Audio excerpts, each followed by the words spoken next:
Hello, everybody. Andy Jacob here with the DotCom Magazine Entrepreneur Spotlight Series. Settle back in your chair today, everyone. I have an amazing show. You watch the show and you know that we love bringing leaders in their particular space on the show.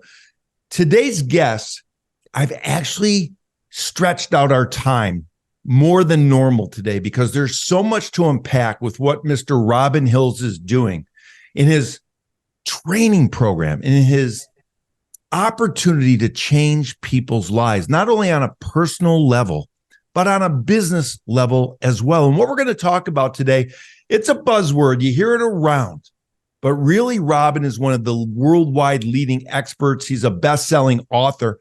We're going to be talking about emotional intelligence. Now, if you listen to my wife, I need to take Robin's courses because my emotional intelligence level, according to her, is not that great, but I, of course, disagree with that. I'm just joking around. But it's good to have a good sense of humor, and that's part of emotional intelligence as well. And, when we talk about positivity, we talk about positive psychology and neuroscience. Nobody understands it better than this internationally recognized expert we've been able to bring on the show today, Robin Hills.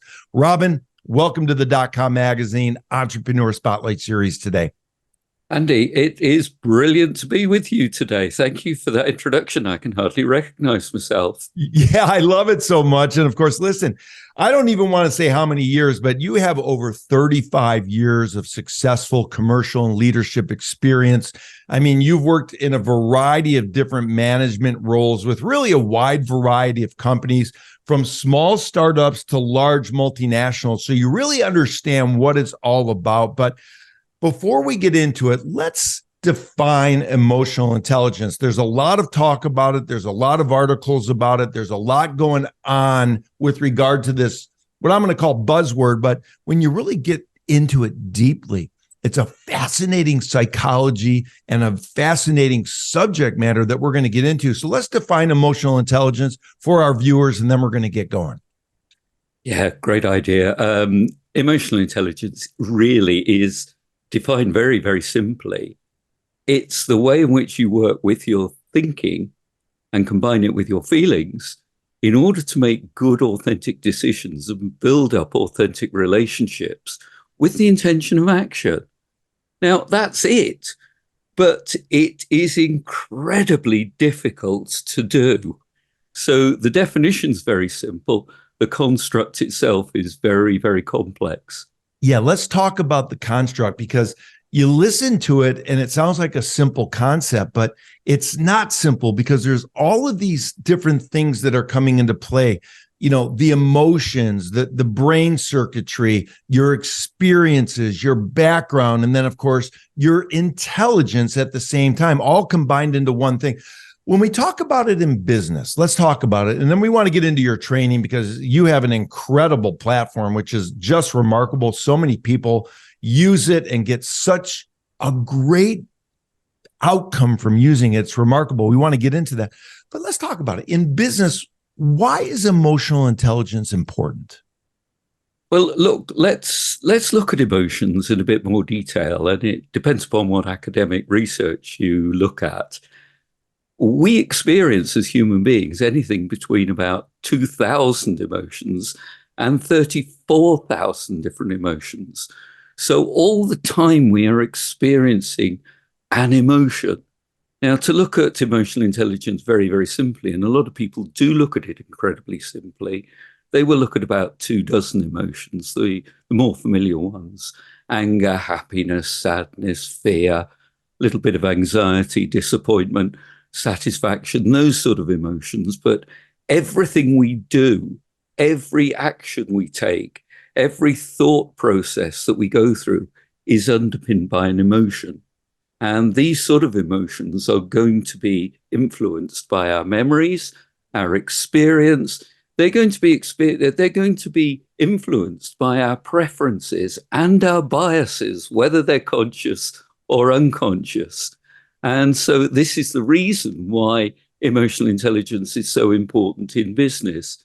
If we can recognize that emotions drive our thinking and affect the way that we make our decisions and make our choices and make our judgments, then we're in a better position to be able to work with it.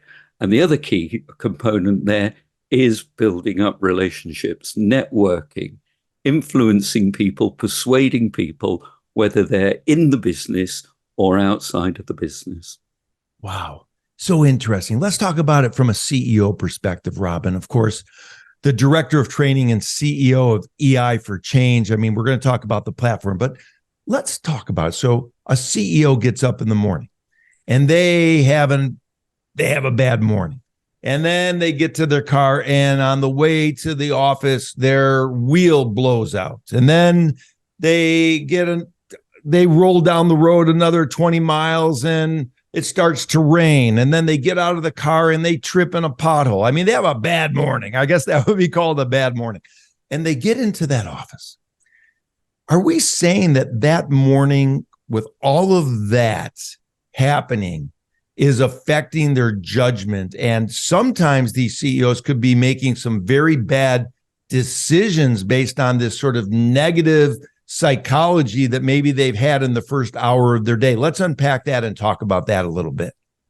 Absolutely. What you've just described is a very real situation that affects a lot of people. It doesn't necessarily need to be the tire blowing out. It may be as simple as an email that they weren't expecting, and it didn't have the outcomes that they were looking for.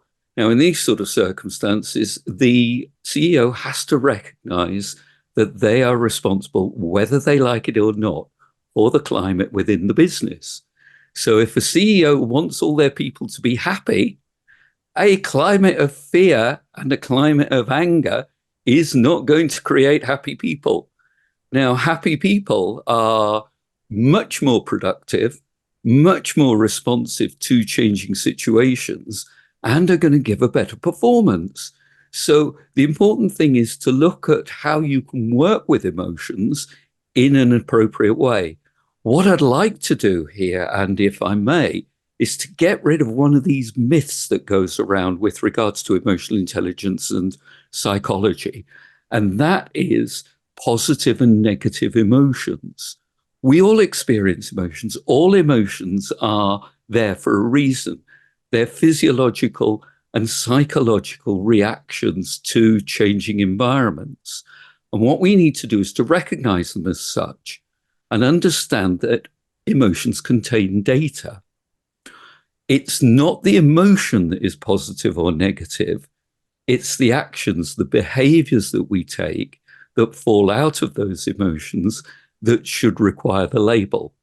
So often, fear and anger are labeled as negative emotions.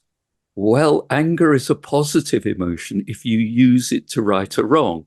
If somebody's doing something that goes against your values, your ethics, your morals, then you need to deal with it. You need to deal with that individual in an appropriate manner at an appropriate time. Not easy. If fear is such a negative emotion, why do we get such joy from going on roller coasters and watching scary movies? So we've just got to recognize that these emotions are there, like I say, for a reason. I'm going to go to the other end of the spectrum. Happiness is often considered to be a positive emotion, and we all strive towards happiness, but it's a very short-lived emotion. And when people are deliriously happy, you can't communicate with them. The sales figures are down this quarter. What is it that we're going to do about it? Oh, don't worry, be happy. It'll all be all right.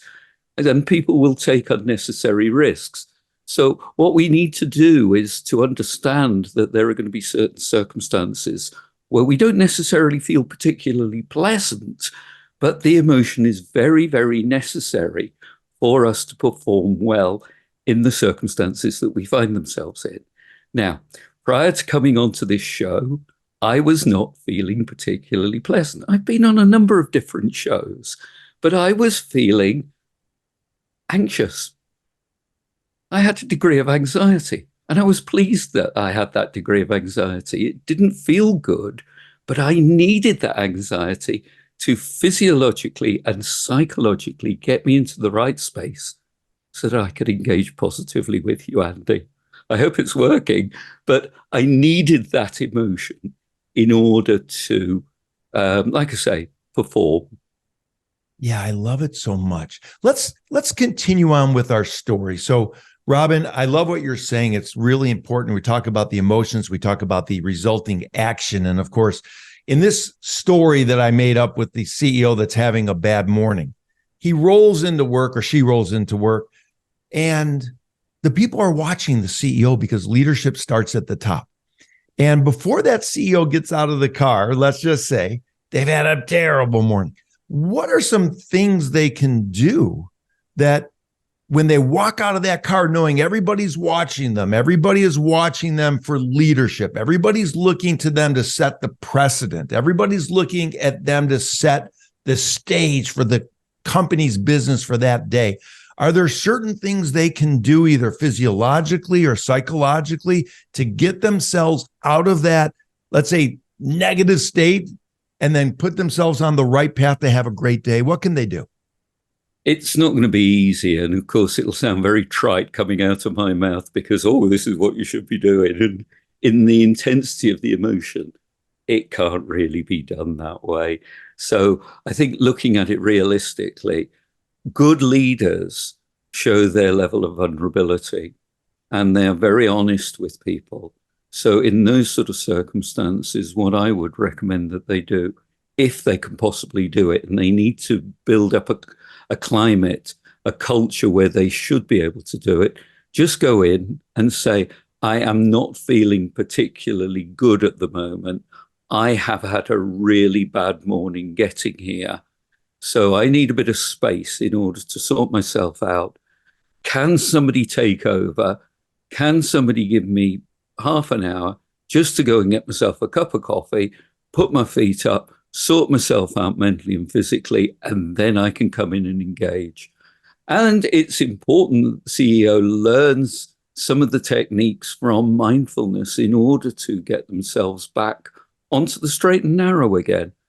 Look, let me say once again, Andy, very easy for me to say, incredibly difficult to do. This is why emotional intelligence is not easy. Yeah, it's really interesting. Of course, we all have different levels of emotional intelligence. And let's talk about the assessment process, because that's something that you've really become an expert in with the psychometric testing. What types of testing are the best ways to find out where somebody sort of baselines out with their emotional intelligence? And then how do we use the assessments to sort of program a process to go forward and maybe change what the emotional intelligence level is to a different level? Sure. I'm actually qualified in using a lot of psychometrics. I've chosen to become qualified in global leading psychometrics. So I'm qualified in DISC, I'm qualified in the Myers-Briggs type indicator, step 1, step 2. I'm qualified in Ocean, and I'm qualified in the EQI 2.0. Now, really, each of those psychometrics perform a particular task. They're tools. So what we need to do, or what I do, is I select the most appropriate tool for the circumstance, the situation, and for the person involved. Now, it doesn't matter what tool I use. The important process with regards to utilizing these tools is to help people with their self-awareness. And really, these tools, when they're used well and professionally, are used in a coaching scenario. Now, a lot of these tools are criticized because some of them do not measure, have no predictability elements. So they tend to be dismissed because they don't have that. And I'm talking here about the Myers-Briggs type indicator step 1 assessment. It's not designed to be predictable, to show predictability. It's designed to show strength of preferences and how preferences drive behavior. So the best way of using the Myers-Briggs type indicator is to use it as a coaching tool and to really focus in on the coaching rather than the report or the outcome. Now, the EQI 2.0, by contrast, is scientifically validated, and it's a great assessment, but it looks at 15 different facets in 5 different sections. It's a comprehensive report, and learning how to read and interpret this is a skill that I'm developing. I have developed and I'm still working on, having worked with it for well over 10 years. And it gives some really good insights as to exactly what you're suggesting, Andy. It enables somebody to focus in on a particular aspect of their emotional intelligence. It may not be, or they may not be the lowest facets. They may, in certain circumstances, be the highest because their strengths overplayed and they've then reverted into being a weakness. Or they may be some of the mid-range facets that really need a bit more attention to pull them up a bit, because by pulling them up, it will then allow all of the ones that are at the lower level to increase at the same time. And that's where the skill comes in terms of working with these. So people taking them, again, they should be coached. What do they want to work on? What is more pertinent to them? What is getting in the way? What will really help with them with regards to their performance? Wow. You know, whether you're using the NEO or the Myers-Briggs or the DISC or the advanced DISC, people come to you, companies come to you. And let's talk about that a little bit. What's the conversation sound like? Who do they want to have your coaching? Why are they looking for this type of coaching from your sort of specialization? And what's that going to do for their company once they bring you in, once you give them the proper assessments, once you decide what has to happen to coach them to the next level? What types of companies are using your system right now, Robin? Well, quite a few companies have been involved in using these psychometrics. But what I've got to say here, Andy, is that we do need to help people to understand that these are tools which are not necessarily there to fix people. What we need to do is to look at these tools for people who don't need fixing. They're the ones who really would benefit. Now, I get people thrown towards me, can you fix them, please? And really, when we have the conversation, which is confidential, I find out that the person doesn't need fixing. They just need to build their self-awareness. And perhaps the role that they're in is not the right role for them at that particular time. So I've got to actually work with them to try and integrate them more positively within the company culture that they're working within, but also to help them look to the future in terms of how they can develop their career and get the satisfaction that they need in terms of what they want to do for the future. Yeah, it's really interesting. Of course, you present some of these topics at international conferences. You've written a couple of books. One of the books, The Authority Guide to Behavior in Business, is very interesting. I want to talk about that because we have CEOs, founders, C-level executives, people watching the show. And I'm thinking, are there certain behaviors in business that you see or find that are the most disruptive behaviors that a business possibly could have? And what are some of those behaviors that are causing challenges in businesses right now, Robin?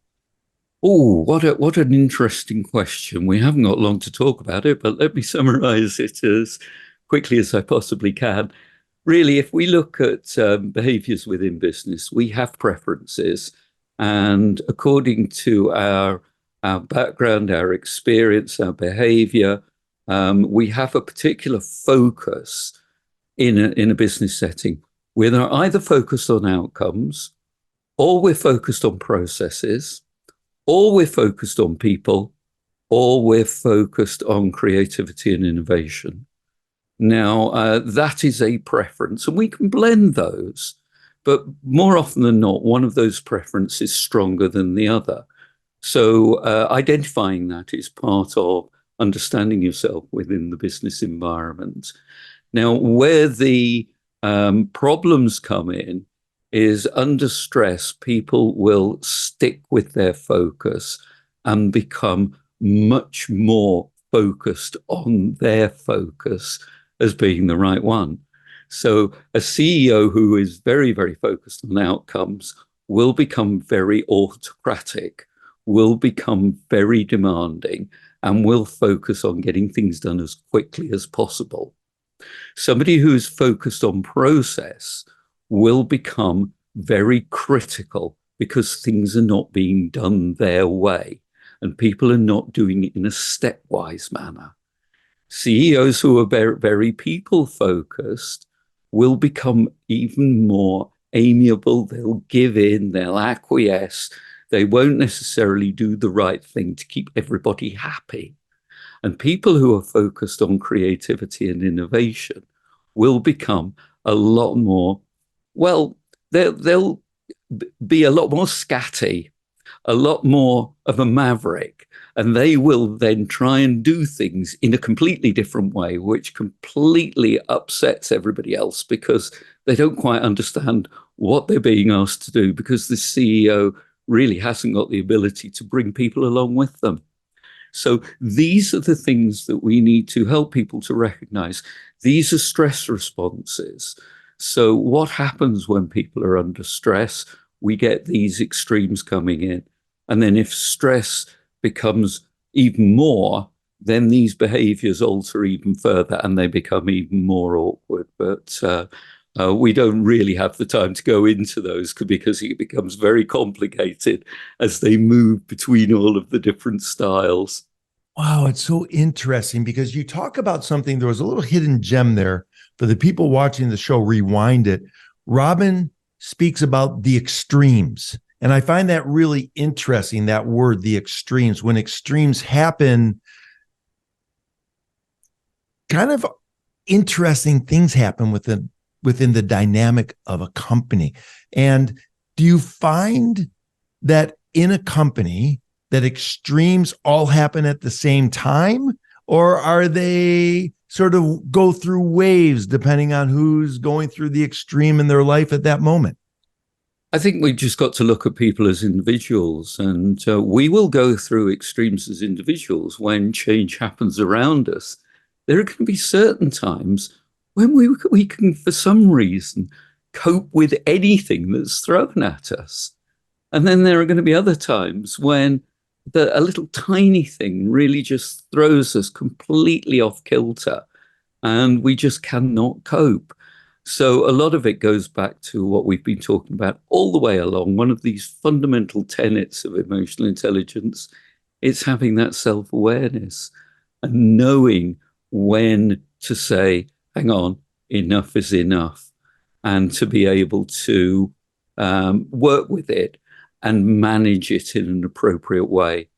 Now, a lot of CEOs are really going to struggle because they isolate themselves at the top of the tree and they've got nobody to talk to, nobody to turn to. And what I try and encourage people to do when they're at the top of the tree and everybody is looking to them for leadership is to have outlets, have a coach, somebody who you can talk to and you can offload onto. A lot of CEOs have lost their friends because they're so focused on doing a brilliant job. And they do, they further their career. But along the way, they've lost the friendship, school friends, people they've grown up with, people who know them incredibly well, where they can perhaps just go along and spend 2 or 3 hours with them, talking about something, anything other than the business. Or they can talk about the business, and that person knows them so well, they will listen. Listening is so important, and surrounding yourself with people that really care about you is also very, very important. Now, you're an expert in improvement. You're an expert in performance, both inside and outside of work. Are there some main tenets of your coaching practice where you look at the individual, you look at the person, and they're maybe not doing what they should be doing to have a good, complete, like, human experience. Like you mentioned, they've lost all their friends. They're not laughing. They're not having a good time. They don't take a walk through the beautiful fields. Maybe they're not getting enough exercise. Are these part of, or their diet's not that good? They're eating too much sugar. Maybe they have too much, flour. Is this part of your training and coaching as well, to sort of look at them from that standpoint as well?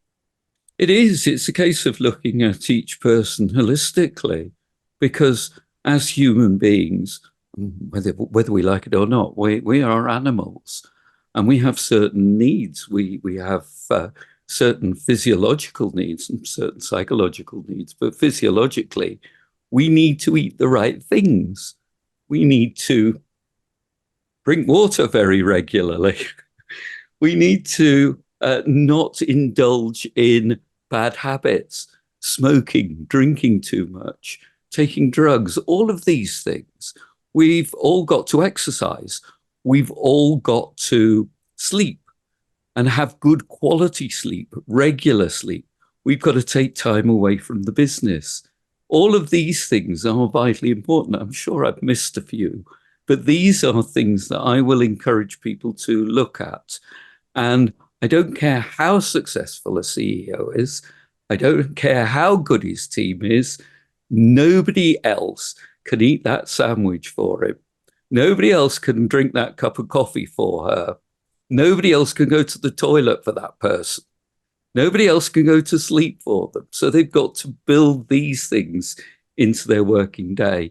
They've also got to learn to build in some me time, some time where they can spiritually engage with what it is that nourishes them and what it is that energizes them. Now, I'm not going all metaphysical here, but it is vitally important that they understand their place in the universe and relate to it in a positive way, whatever their relationship with God is, whatever they perceive him to or her to be. But what is it within the universe that they need to do in order to make the difference? Yeah, I love it. Of course, all of what you do is based on data, and you co-developed what I call the coaching toolbox, and it's called Images of Resilience. And it's all about sort of what it takes as a human being to be resilient, not only in your personal life and in your family life, but in your organizational life as well. Working with a team, there's a lot of teams working within organizations. Let's talk about that toolbox and how important it is to be resilient as both a human being, of course, and an entrepreneur. Well, let's look at resilience, because it's interesting. Everybody's got a different definition of it. A lot of people will talk about resilience as bouncing back, having bounce back ability, which quite honestly is rubbish, because when you are in the intensity of a situation, you're not going to bounce anywhere. You just need to really focus on what is important. And what is important at that particular moment in time is having a realistic optimism, and to be able to understand that life and actions are meaningful, and then have the adaptability and creativity to work around the situation as it unfolds. That is resilience, nothing to do with bouncing. So the toolbox that you have talked about there, Andy, is a wonderful toolbox that I have co-created with my colleague, Doug Haynes. And we went into businesses and said to businesses, okay, or people within businesses, we said to them, okay, what does resilience look like? What does it mean for you? And I said to them, I'm not giving you any definitions. I want your understanding of this word. And we have come up with some wonderful images that are then put together in this toolbox. And the way in which I use them is as a coaching tool. So I will say to people, here we are, we've got 16, 18 images, look through them, select an image that metaphorically represents what's going on in your life currently, and what would it look like if everything was going incredibly well? Talk to me about it. Help me to understand your choice. Why did you choose that? What is the image saying to you? And we have some very rich, cathartic conversations that come out of that, which is absolutely wonderful, because people will often see things in the images that I've never seen before, never even thought of. So the important thing with the images is it helps people, again, with self-awareness, and the skill set there is helping people to understand what it is that they need to do to move on. And the only way to do that is through coaching. Yeah, I like it. Let's talk about the coaching. Let's talk about the process. I know I'm keeping you over time here, but I'm very fascinated. When an organization or a person reaches out, Robin, how does it work? Do they come to your platform? Then how does the coaching take place? Is it through videos, or do you do Zoom calls, or do you do private coaching? What's sort of the process at Ei4Change? And let's talk about that. So to give our viewers a little bit of an understanding of how this specialized training and personal development and coaching happens. Well, people come to me and ask me for a number of different interventions in different ways. Can you run live workshops? Yes, I can. Can you do one-to-one individual coaching? Yes, I can. But most of my business is geared up around self-paced online learning. Now I have approaching 36 different courses based on emotional intelligence, where it's a complete package. People can watch videos, they're short videos, about 5 minutes each, giving them some insights into the concepts around emotional intelligence, what it is and what it means. And then they have certain activities to take away from their computer, go and interact with other people with, get some feedback, and to put together their own development plan. And there are interactive quizzes within the courses, and there are a range of resources that people can download and print off and keep when the computer's not on. So they're like little crib sheets. So that it really is a complete course. And then people can engage with the course in the way in which they want to. Now, on the basis of the fact that I have had hundreds of thousands of people taking these courses, people will then come to me after taking the courses saying to me that they found them really valuable. They would like X, Y, or Z in terms of moving forward. And then I can put together a program or a package that is appropriate for them. Yeah, really interesting what you've been able to do. I want to take some time, of course, going over time, but I want to take some time to give back to the entrepreneurial community. There's entrepreneurs watching the show. All entrepreneurs, we have challenges at times. Some people call them problems. Other people call them challenges, whatever they may be. But we're human beings. And like you mentioned, we go through certain cycles at certain times. For the entrepreneurs watching the show, maybe they're a younger entrepreneur. Maybe they're hitting a wall. Maybe they're hitting, a freeze frame. Maybe they don't know what to do. They don't know what decision to make. They don't know where to turn. Maybe they're getting frustrated. What types of advice can you give, Robin, to those entrepreneurs that are facing a difficult time right now based on your specialized training and personal development and coaching? Oh, what a wonderful question to end on, Andy. Absolutely brilliant. Look, over the last year or so, we have been immersed in a new tool, which is ChatGPT and artificial intelligence. Now, artificial intelligence is going to take over a lot of job roles, job functions. Artificial intelligence will do a lot of tasks far better than we can. But whatever happens with artificial intelligence can never, ever, ever be entrepreneurial. And the reason being is that AI cannot make judgments. AI cannot be creative and innovative. AI cannot build up relationships with people, network, and develop long-term relationships. And AI does not understand in any way, shape, or form spirituality and human traditions. And the reason why AI will never, ever be able to do any of these things is because it lacks what you and I have got, Andy, and all the entrepreneurs out there have got, and every human being has got on the planet, and that's a human brain.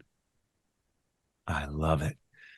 Robin Hills, broadcasting from the beautiful greater Manchester area.